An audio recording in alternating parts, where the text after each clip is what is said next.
तुमने कभी देखा तोते को बहुत दिन तक रख लो पिंजड़े में, फिर किसी दिन खुला द्वार पाके भाग भी जाए तो उड़ नहीं पाता।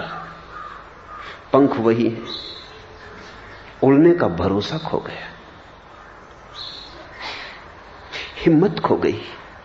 ये याद ही न रही कि हम भी कभी आकाश में उड़ते थे, कि हमने भी कभी पंख फैलाए थे और हमने भी कभी दूर की यात्रा की थी। वो बातें सपना हो गई, आज पक्का नहीं रहा ऐसा हुआ था कि सिर्फ सपने में देखा है। वो बातें अफवाह जैसी हो गई। और इतने दिन तक कारागृह में रहने के बाद कारागृह की आदत हो जाती है। तो तोता तो थोड़े ही दिन रहा है, तुम तो जन्मों जन्म रहे हो।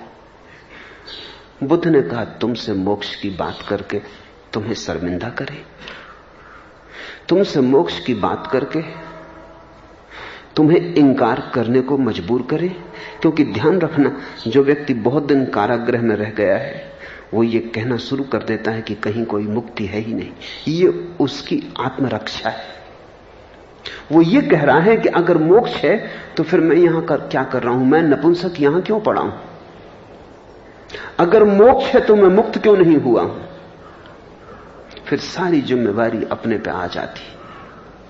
लोग ईश्वर को इसलिए थोड़ी इंकार करते हैं कि ईश्वर नहीं है, या कि उन्हें पता है कि ईश्वर नहीं है। ईश्वर को इंकार करते हैं क्योंकि अगर ईश्वर है तो हम क्या कर रहे हैं, तो हमारा सारा जीवन व्यर्थ है। लोग मोक्ष को इसलिए इंकार करते हैं कि अगर मोक्ष है तो हम तो केवल अपने बंधनों का ही इंतजाम किए चले जा रहे हैं, तो हम मूढ़ हैं। अगर मोक्ष है तो जिनको तुम सांसारिक रूप से समझदार कहते हो उनसे ज्यादा मूढ़ कोई भी नहीं। तो आदमी को अपनी रक्षा तो करनी पड़ती।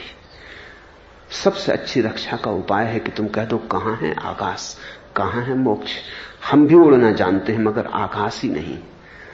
हम भी परमात्मा को पा लेते हैं, कोई बुद्धों ने ही पाया ऐसा नहीं। हम कुछ कमजोर नहीं है, हम में भी बल है। हमने भी पा लिया होता, लेकिन हो तभी ना, है ही नहीं। ऐसा कह के तुम अपनी आत्मरक्षा कर लेते हो, तब तुम अपने कारागृह को घर समझ लेते हो। जिस कारागृह में बहुत दिन रहे हो उसे कारागृह कहने की हिम्मत भी जुटानी मुश्किल हो जाती, क्योंकि फिर उसमें रहोगे कैसे। अगर ईश्वर है तो संसार में बेचैनी हो जाएगी खड़ी। अगर मोक्ष है तो तुम्हारा घर तुम्हें काटने लगेगा, कारागृह हो जाएगा। तुम्हारे राग आसक्ति के संबंध जहर मालूम होने लगेंगे। उचित यही है कि तुम कह दो कि नहीं, न कोई मोक्ष है न कोई परमात्मा है। ये सब जालसाजों की बकवास है, कुछ सिरफिरों की बातचीत है या कुछ चालबाजों की अटकलबाजियां हैं। इस तरह तुम अपनी रक्षा कर लेते हो। बुद्ध ने तुम्हें यह मौका न दिया। बुद्ध ने किसी को नास्तिक होने का मौका न दिया। बुद्ध के पास नास्तिक आए और आस्तिक हो गए, क्योंकि बुद्ध ने कहा दुखी हो, इसको कौन इंकार करेगा। इसे तुम कैसे इंकार करोगे, ये तुम्हारे जीवन का सत्य है। और क्या तुम कहीं ऐसा आदमी पा सकते हो जो दुख से मुक्त न होना चाहता हो, मोक्ष ना चाहता हो, लेकिन दुख से मुक्त तो सभी को ही होना चाहते हैं। पीड़ा है, बुद्ध ने कहा, कांटा छिदा है। बुद्ध ने कहा मैं चिकित्सक हूं, मैं कोई दार्शनिक नहीं। लाओ मैं तुम्हारा कांटा निकाल दूं। कैसे इंकार करोगे इस आदमी को। यह शिक्षक की घोषणा ही नहीं कर रहा है कि मैं शिक्षक हूं या गुरु हूं, ये तो इतना ही कह रहा है सिर्फ एक चिकित्सक हूं।